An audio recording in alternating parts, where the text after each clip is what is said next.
नमस्ते साथियों। पूर्व क्लासों में हमने 1773 का एक्ट पढ़ लिया है और उसके साथ में ही जो 1781 का एक्ट है, 1773 का जो एक्ट था वो हमारा हो चुका है और 1781 का जो सेटलमेंट एक्ट है या हम अमेंडमेंट एक्ट जो कहते हैं वो हमारे हो चुका है।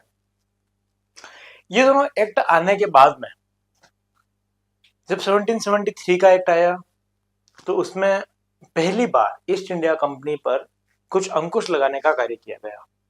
उसके बाद में जब गवर्नर जनरल की काउंसिल, सुप्रीम काउंसिल और सुप्रीम कोर्ट दोनों के बीच में क्षेत्राधिकार तय नहीं किए गए थे तो इसके लिए एक कॉन्फ्लिक्ट बन गया था। तो 1781 का एक्ट आता है और उसमें कुछ प्रावधान 1773 के एक्ट में कुछ प्रावधान परिवर्तन करके 1781 का एक्ट बनाया जाता है जिसे हम अमेंडमेंट या सेटलमेंट एक्ट कहते हैं। होता क्या है दोस्तों कि 1784 का फिर एक एक्ट आता है और इस एक्ट में हम सबसे पहले देखेंगे इसकी पृष्ठभूमि और एक तरफ हम देखेंगे इसके प्रावधान।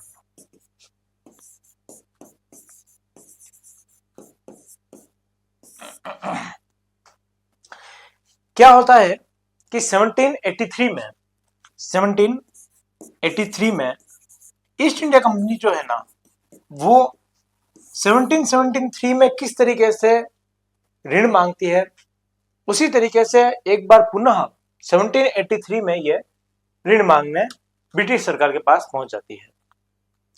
जब ब्रिटिश सरकार के पास ये पहुंचती है, संसद ब्रिटिश हाउस ऑफ कॉमन्स में ये बात आती है तो सभी नेता सोचते हैं कि यार एक तो पहले से इनको इतनी बड़ी टेरिटरी दे रखी है, उसके बाद में हमने 1773 का एक्ट निकाला जिसमें गवर्नर जनरल का पद दे दिया, उसके बाद भी इनके पास ऋण आ क्यों नहीं रहा है, ऐसी क्या दिक्कत हो रही है जिसके कारण ऋण आ नहीं पा रहा है और ये हमें भी देने में सक्षम नहीं है।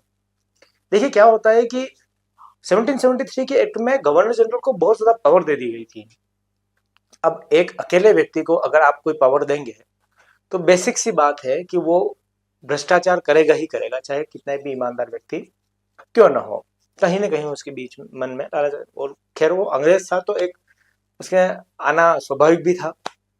तो जो पार्लियामेंट या हाउस ऑफ कॉमन्स का एक विपक्ष का नेता था डंडास, वो ये बात लेके आता है कि इतना बड़ा भू क्षेत्र इनको दे रखा है, इतनी बड़ी टेरिटरी इनको दे रखी है, फिर भी ये ऋण मांग रहे हैं और उसके साथ में भी आर्थिक स्थिति इनकी सुधार नहीं हुई है। तो सरकार को कुछ ऐसे प्रयास करने चाहिए जिसमें इनके सुधारों के साथ साथ इन पर कुछ अंकुश भी लगाए या कुछ बंदिशें भी लगाए, गवर्नर जनरल पर भी बंदिशें लगाए। क्योंकि आप सब कुछ पावर एक ही व्यक्ति के साथ में दे देंगे तो वो ना तो उस व्यक्ति के लिए सही रहेगा ना उनसे आने वाली इनकम के लिए सही रहेगा। तो इसके लिए डंडास जो विपक्ष के नेता थे वो एक बिल लेके आते हैं और बिल में वो कहते हैं कि जो गवर्नर जनरल है वो उत्तरदायी रहे ब्रिटिश सरकार के, इंग्लैंड के लिए ब्रिटिश क्राउन के प्रति उत्तरदायी रहे, और जो प्रांतीय गवर्नर है, जो उसके नीचे जितने भी गवर्नर काम कर रहे हैं, यानी कि गवर्नर जनरल जो है वो ब्रिटिश सरकार के प्रति उत्तरदायी रहे और जो प्रांतीय गवर्नर्स भी हैं वो गवर्नर के प्रति उत्तरदायी रहे। क्योंकि वो डंडास विपक्ष का नेता था तो स्वाभाविक सी बात है वो बिल पास नहीं होना था और हुआ भी यही, क्योंकि वो प्राइवेट बिल था, विपक्ष की तरफ से आया था। ऐसा कैसे हो सकता है कि कोई विपक्ष का नेता आए और बिल पास करा के चला जाए। लेकिन अब वहां पे जितने भी जो लोग बैठे थे ना उन लोगों में लगा कि यार इस भाई के जो बात है उसमें कुछ ना कुछ दम जरूर है। उस समय पीएम फ्रांस थे और हाउस ऑफ कॉमन्स के ही मेंबर फ्रांसिस फिलिप और बर्क, इन दोनों ने मिलकर एक प्रावधान बनाया और प्रावधान पेश किया नवंबर 1783 में पीएम फ्रांस ने। और पीएम फ्रांस ने यह कहा कि प्रॉपर्टाइज जितने भी हैं, यानी कि जो शेयर धारक हैं, यानी कि जिनके शेयर लगाए हुए हैं, बहुत खतरनाक था ये प्रावधान, और वो के प्रॉपर्टाइज जितने भी है, जो शेयर धारक हैं, जिनके पैसे कंपनी में लगा रखे हैं, उन सभी को हटा दो, यानी कि उनको बाईपास कर दो, क्योंकि उनका कुछ ना कुछ वर्चस्व उसमें था। दूसरी बात ये कही गई थी कि एक डायरेक्टरी बनाई जाए जो गवर्नर जनरल पर काम करेगी, और साथ में ही राजनीतिक मुद्दे और सैनिक मुद्दे जो है उसके लिए 7 सदस्यीय कमेटी गठित की गई, और जो व्यापारिक मुद्दे हैं उसके 9 सदस्यों की कमेटी बनाई जाए। ये दोनों आपस में मिलकर काम करें और आपस में एक दूसरे पर उत्तरदायी हो, और ये दोनों मिलकर गवर्नर जनरल और गवर्नर जनरल ब्रिटिश सरकार के ऊपर निर्भर हो। क्योंकि ये इतना खतरनाक एक्ट था, हम डायरेक्ट कह सकते हैं कि ये ईस्ट इंडिया कंपनी पर डायरेक्ट अंकुश लगाने वाला काम था। आप देखेंगे कि ये एक नई कमेटी गठित कर रहे हैं, उधर ईस्ट इंडिया कंपनी काम कर रही है इंडिया में, और इधर ये नई कमेटी गठित करने के लिए कह रहे हैं कि भाई सैनिक और राजनीतिक जो है, अभी तो ईस्ट इंडिया कंपनी की लगी हुई है, लेकिन सैनिक और राजनीतिक जो मुद्दे हैं वो 7 सदस्यीय कमेटी, एक विभाग जो है वो सब देखेगा, और व्यापारिक मुद्दे जो है वो 9 सदस्यीय जो एक विभाग होगा वो देखेगा। तो ईस्ट इंडिया कंपनी कहां गई? क्योंकि ईस्ट इंडिया कंपनी चार्टर लेके आई थी सम्राट से। उस समय जॉर्ज तृतीय सम्राट थे, तो वहां पे 2 हाउस हुआ करते थे, एक हाउस ऑफ कॉमन्स, ये बिल लेके आते हैं, और हाउस ऑफ कॉमन्स में ये बिल पास हो जाता है। वहीं पर जो लॉर्ड हाउस है, दूसरा जो सदन है, उसमें उच्च सदन हम कह सकते हैं, जिसमें जैसे कि अभी हम लॉर्ड कॉर्नवालिस है ना, इस तरीके के नाम सुनते हैं, इसका मतलब कोई ना कोई उनका मेंबर, उनके फैमिली मेंबर जो है वो लॉर्ड हाउस का एक सदस्य रहा है। तो लॉर्ड हाउस में जब ये बिल आता है तो सम्राट जॉर्ज तृतीय ये कहते हैं कि इस बिल के पक्ष में कोई भी यदि वोटिंग करता है तो मेरा सीधा शत्रु है। अब जब सम्राट ने स्वयं ये बात कह दी है तो कोई क्यों रिस्क लेगा? हाउस ऑफ कॉमन्स में तो ये बिल पास हो जाता है, लेकिन लॉर्ड हाउस में ये बिल गिर जाता है।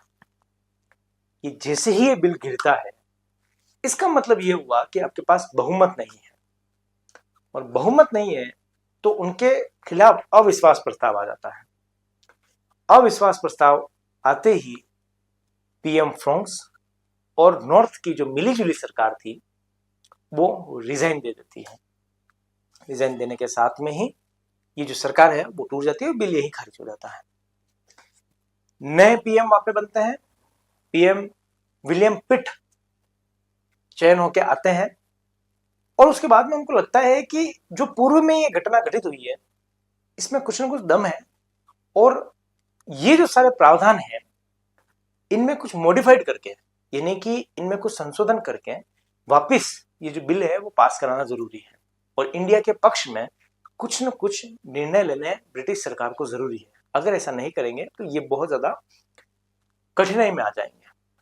तो इसलिए जो विलियम पिट है वो एक संशोधित कानून या बिल लेके आते हैं, बिल को पास कराते हैं, और बिल को पास कराने के साथ में ही ये जो बिल है वो 1784 का पिट्स इंडिया एक्ट कहलाता है।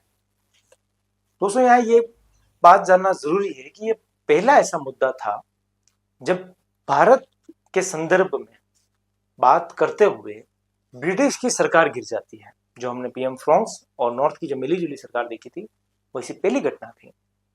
और यहाँ पे एक और बात गौर करने लायक है कि ये पहली बार ऐसा अवसर था जब British India east India company पर अपना डायरेक्ट जो है वो लगाम लगाने की कोशिश कर रही है।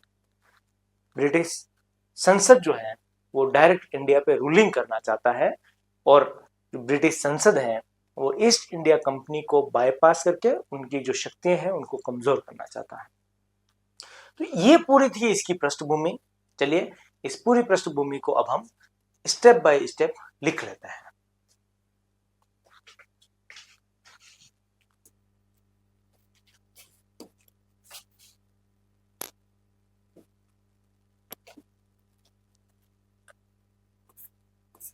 सेवनटीन 1883 में ईस्ट इंडिया कंपनी ब्रिटिश सरकार से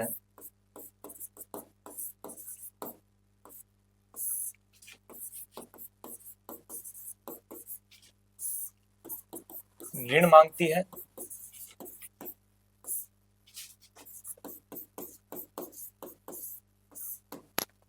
ऋण मांगती है। इस हेतु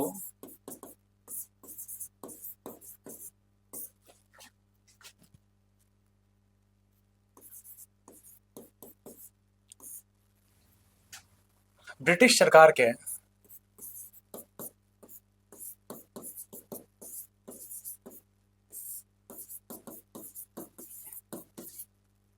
विपक्ष के नेता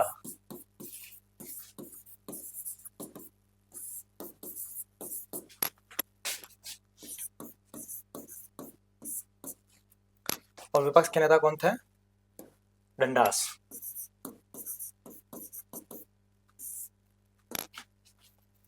डंडास कहते हैं कि जो ईस्ट इंडिया कंपनी है, यानी कि ये एक डंडास बिल लेकर आते हैं, बिल लाते हैं, परंतु वह बिल पारित नहीं हो पाता है।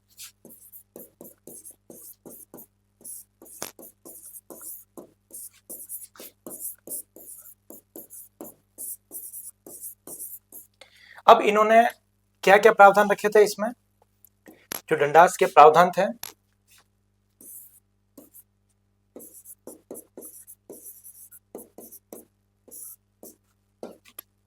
पहला कि गवर्नर जनरल पर ब्रिटिश सरकार का नियंत्रण हो, यानी कि गवर्नर जनरल पर ब्रिटिश सरकार का नियंत्रण हो।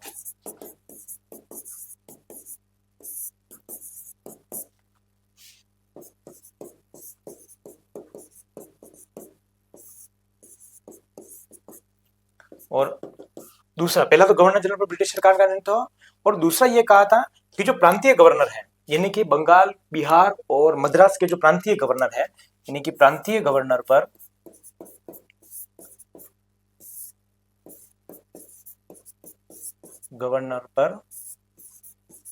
गवर्नर जनरल का नियंत्रण हो।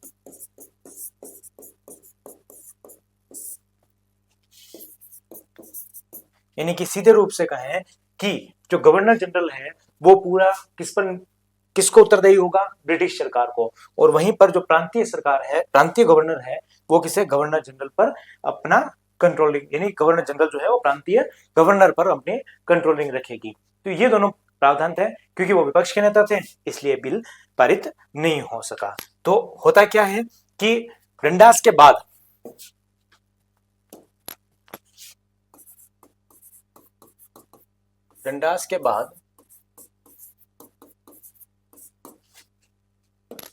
बर्क और फ्रांसिस फिलिप, बर्क एवं फ्रांसिस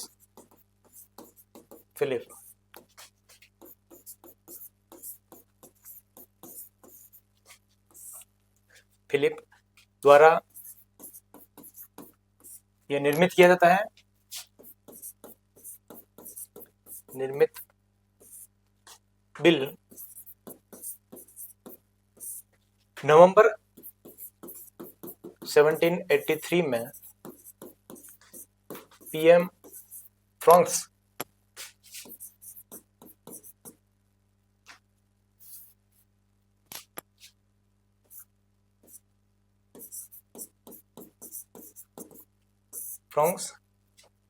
हाउस ऑफ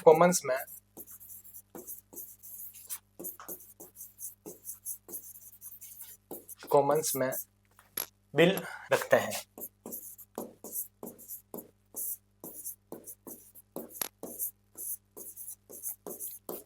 और बिल रखने के साथ साथ में ही ये अपने क्या प्रावधान रखते हैं कि एक तो जो शेयर होल्डर्स होंगे, है ना, वो शेयर होल्डर्स अब समाप्त कर दिया जाए, यानी कि कोर्ट ऑफ प्रॉपर्टाइज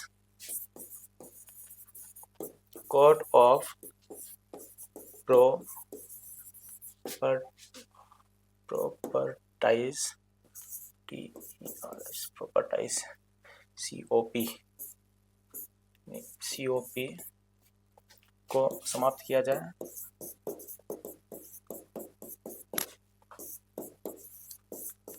समाप्त किया जाए और इसके साथ में ही कोर्ट ऑफ डायरेक्टर, मैं डायरेक्ट लिखता हूँ COD, यानी कि कोर्ट ऑफ डायरेक्टर को भी समाप्त किया जाए।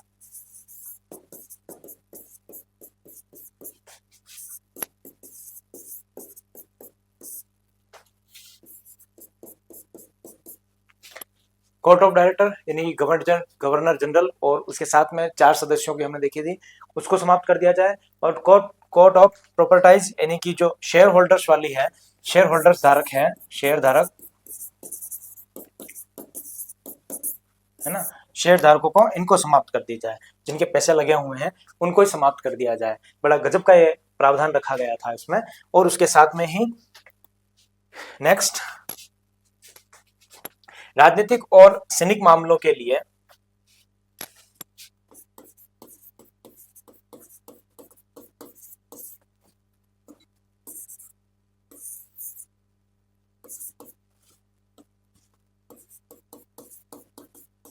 राजनीतिक और सैनिक मामलों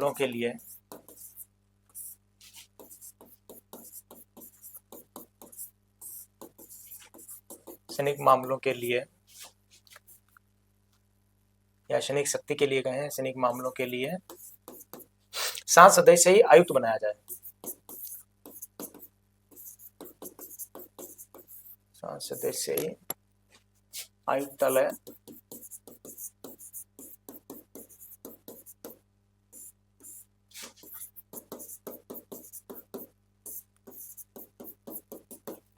वहीं जो व्यापारिक मामले हैं, व्यापारिक मामलों के लिए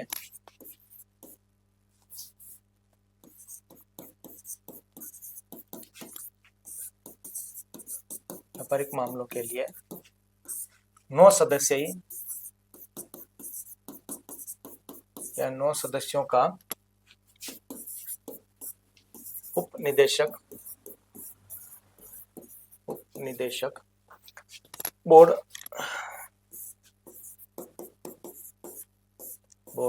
बनाया जाए। तो कुल मिला के बात ये थी कि ये जो अधिकार थे, यानी कि ये जो प्रावधान थे, ये प्रावधान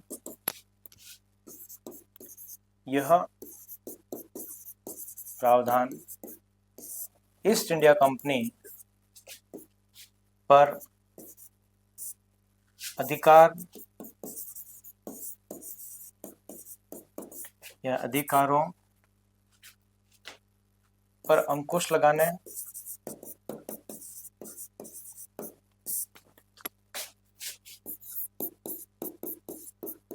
एवं ईस्ट इंडिया कंपनी की या इसकी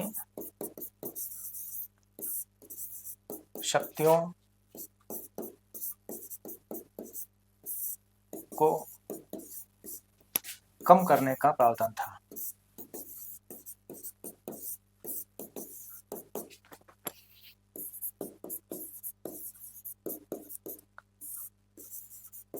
कम करने का प्रावधान था क्योंकि ईस्ट इंडिया कंपनी को जो चार्टर दे रखा था वो दे रखा था डायरेक्ट सम्राट द्वारा, तो इसलिए ईस्ट इंडिया कंपनी जो थी वो सम्राट के प्रति उत्तरदायी थी।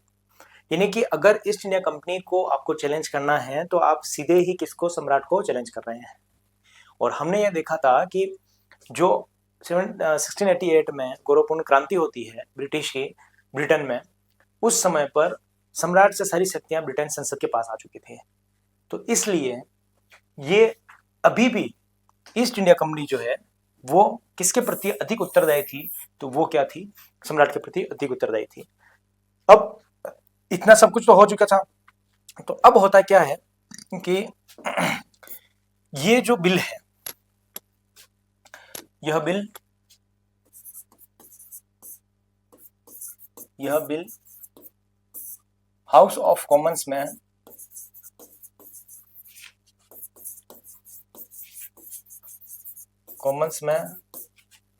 पास हो जाता है हो जाता है।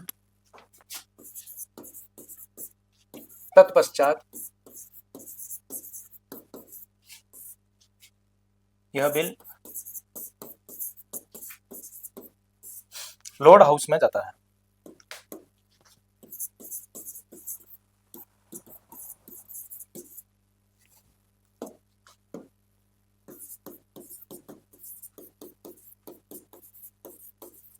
यानी कि उच्च सदन, निम्न सदन, लॉर्ड हाउस, आपने बहुत सारे ऐसा नाम सुने होंगे, जैसे कि लॉर्ड कॉर्नवालिस हो गया, है ना, लॉर्ड लिनलिथगो हो गया। तो ये क्या है कि उनके फैमिली वाले या कोई ना कोई लॉर्ड हाउस में थे, सदस्य थे, इसलिए उसको लॉर्ड उनकी एक उपाधि हो चुकी थी। तो लॉर्ड हाउस में ये जाते हैं, और जो उच्च वर्ग हम कह सकते हैं, जो से सम्राट के अधिक निकटवर्ती जो लोग थे वो हम कह सकते हैं, तो वो इस विभाग में थे, लॉर्ड हाउस में जाता है। परंतु जो सरकार, जो सम्राट था, परंतु सम्राट जॉर्ज तृतीय, जॉर्ज तृतीय ये जो थे,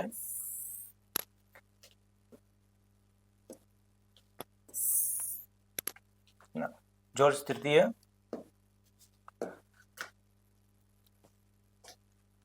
कहते हैं,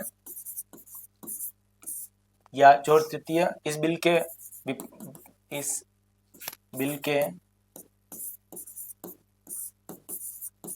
विरोध में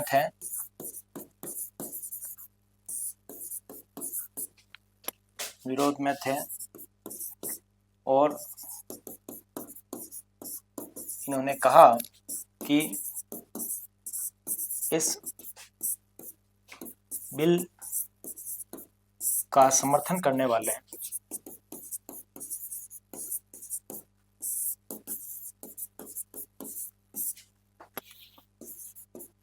प्रत्यक्ष रूप से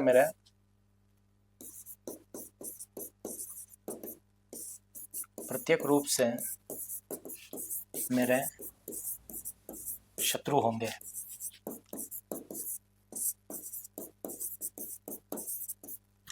तो होता क्या है कि ये बिल जो है प्रत्यक्ष रूप से मेरे शत्रु होंगे, है ना। तो ये बिल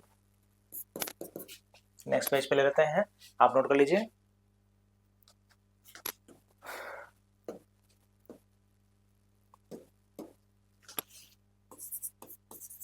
यह बिल लॉर्ड हाउस में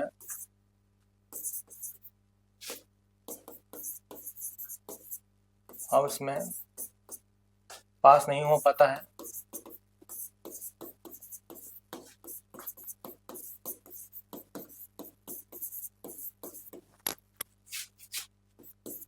तथा पीएम फ्रांस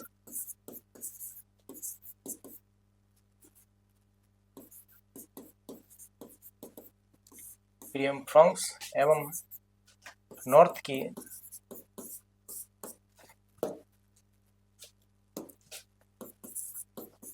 मिलीजुली सरकार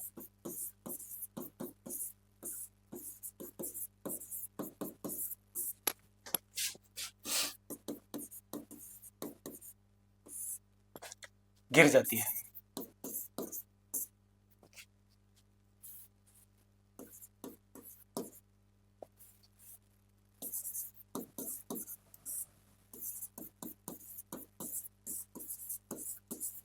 यानी कि आपके पास प्रत्यक्ष रूप से बहुमत नहीं है, और इसलिए ये सरकार क्या होती है, गिर जाती है। अगर गिर गई है सरकार तो इसका मतलब क्या हो गया कि आपके पास नहीं है बहुमत, और ये यह पहला एवं अंतिम ऐसा अवसर था,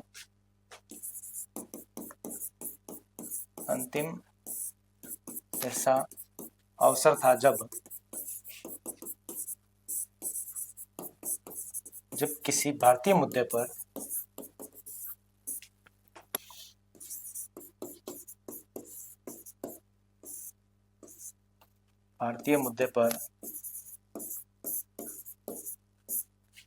ब्रिटेन की सरकार गिर जाती है।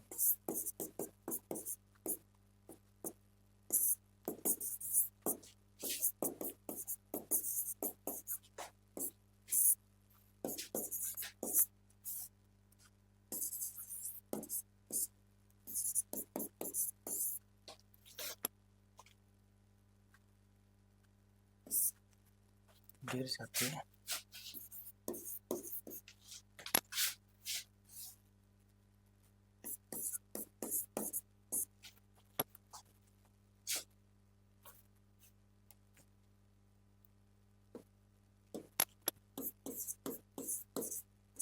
तो पहला ऐसा अवसर था जब ब्रिटेन के कारण, ये भारत के कारण ये सरकार जो है गिर जाती है। और नए पीएम कौन बनते हैं? तो अब नए पीएम बनेंगे विलियम पिट।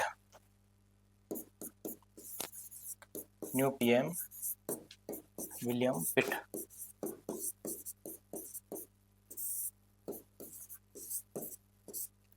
ठीक, नोट कर लो, उसके बाद बढ़ते हैं आगे।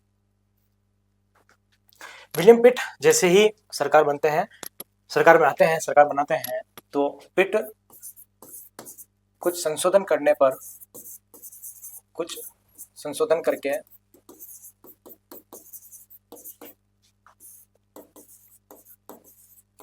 करके इस बिल को पुनः पारित करते हैं, पुनः प्रस्तुत करते हैं।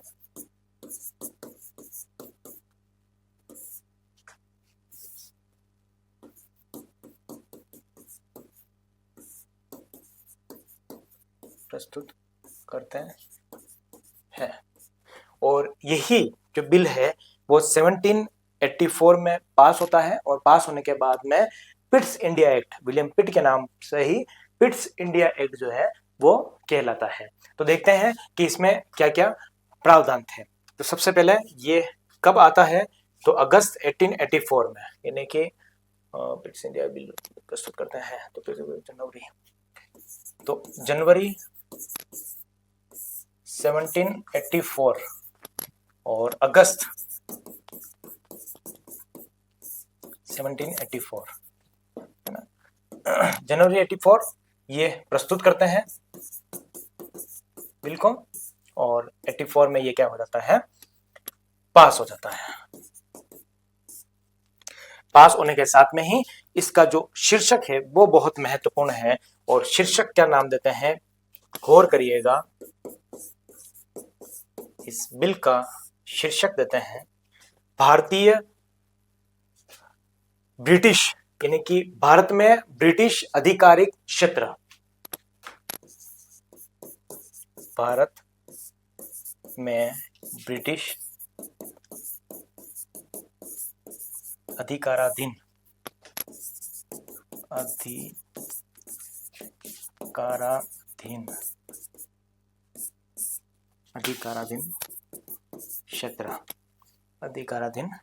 क्षेत्र।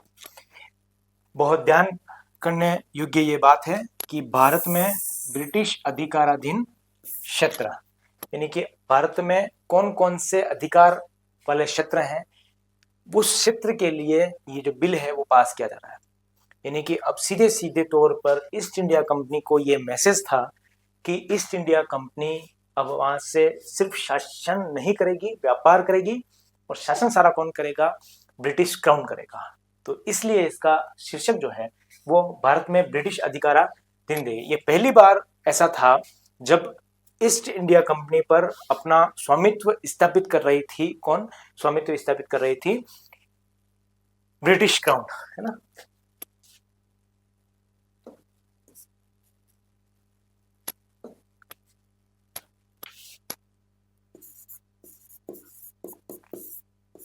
पहली बार ब्रिटिश सरकार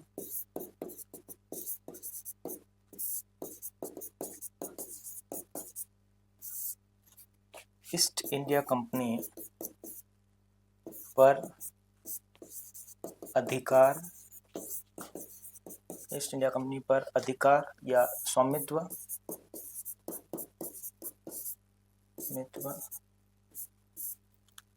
ब्रिटिश सरकार ने, यहाँ पे ने कर देना, ने ईस्ट इंडिया कंपनी पर अधिकार या स्वामित्व जताया।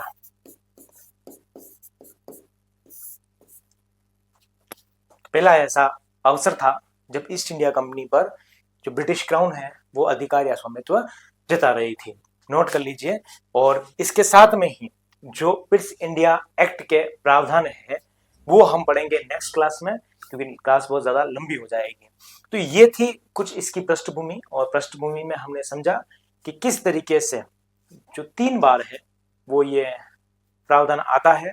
पहले डंडास लेके आते हैं, फिर बर्क और फ्रांसिस फिलिप तैयार करते हैं, और जो पीएम फ्रांक्स हैं वो लेके आते हैं, लेकिन उनको लॉर्ड हाउस में बहुमत नहीं मिलता है। बहुमत नहीं मिलने के कारण लॉर्ड नॉर्थ और पीएम फ्रांक्स की जो मिलीजुली सरकार थी वो गिर जाती है। पहला ऐसा मामला है जब किसी भारतीय मुद्दे पर यह सरकार गिरती है ब्रिटिश की। नए पीएम विलियम पिट बन के आते हैं। जनवरी में ये कुछ संशोधन के साथ में विधेयक जो है वो लेके आते हैं, बिल जो है वो लेके आते हैं, और अगस्त में बिल पास करा देते हैं। इसी बिल में पहली बार द्वैध शासन की प्रणाली हम देखेंगे, और हम देखेंगे कि गवर्नर जनरल की शक्तियों पर कुछ अंकुश लगाया गया, तो कुछ अन्य शक्तियां भी उनको दी गई थी। और पहली बार भारत में द्वैध शासन की प्रणाली अपनाई गई थी, यानी दोहरा शासन बनाया गया था। हम अगली क्लास में पूरा इसका प्रावधान समझेंगे। और ये जो द्वैध शासन है वो 1858 तक जो सैनिक विद्रोह हुआ था 1857 में, उसके बाद में जो 1858 का प्रावधान आता है उस वहां तक ये रहता है। ये था आज का सेशन जिसमें हम पृष्ठभूमि के बारे में हमने पढ़ा। अगली कक्षा में हम इसके प्रावधानों के बारे में पढ़ेंगे। नए हैं तो सब्सक्राइब जरूर कर लीजिएगा। मिलते हैं एक अगली क्लास में, तब तक के लिए धन्यवाद। जय हिंद। अगर आपको ये नोट करना है साथ साथ में तो नोट कर लीजिए।